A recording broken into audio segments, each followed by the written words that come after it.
Welcome to Optimize Every Day, where making a 1% change daily makes big changes in life. So, I was looking back, since Charlie isn't here, looking back at what we discussed in the past and wanted to kind of do an overview of some items. One thing that makes a big impact on improving behavior daily is that we have consistency. When consistency is in place, then we have a compounding effect. It's kind of like taking a piece of paper and folding it in half, and you fold it in half, and then you fold it in half again, and every time you fold it, the thickness doubles.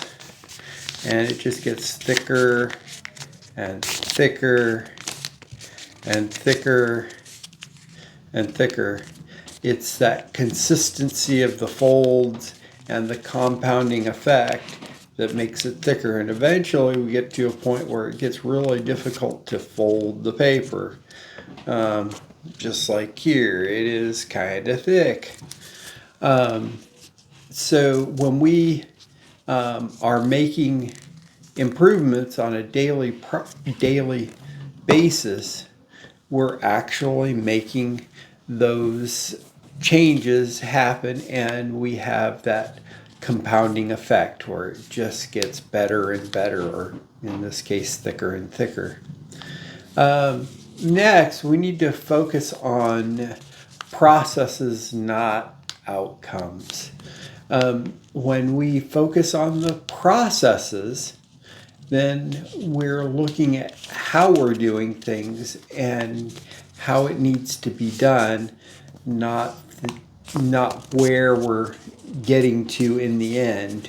Ultimately, the outcome is important, but if you're focused on the outcome and not the process, you may end up missing the mark on a lot of areas because you're not focused on the right things, and the outcome doesn't turn out as expected.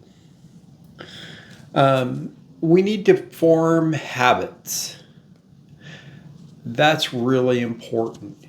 And we need to be creating the proper habits, not negative habits, but positive habits.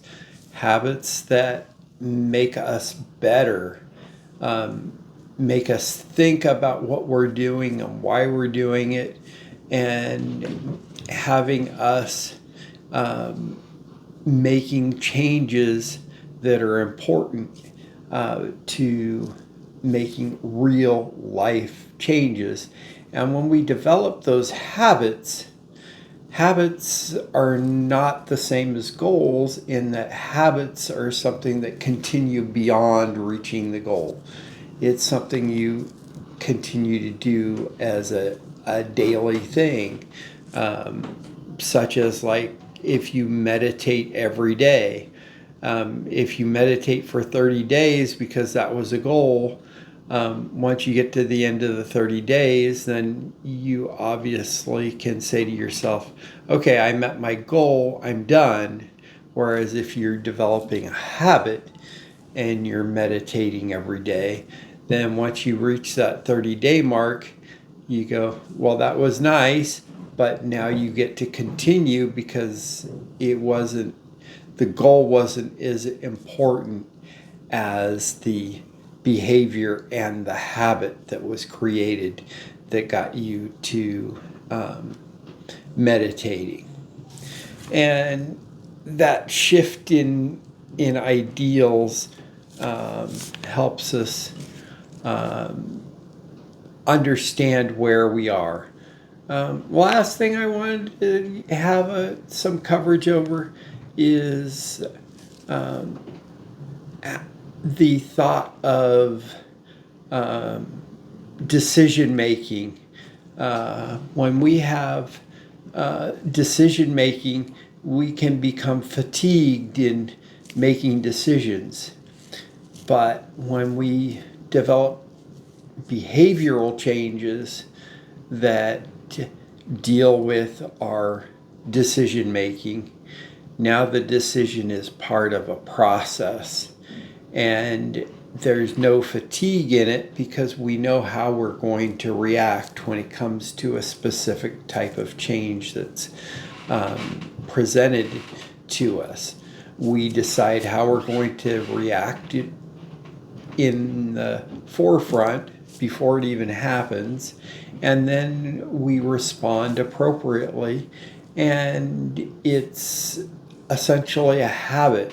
We know how we're going to respond, we know how we're going to react, and we just do it rather than going in and being afraid, because there's not a need to be afraid. And we deal with the problem as it is presented to us.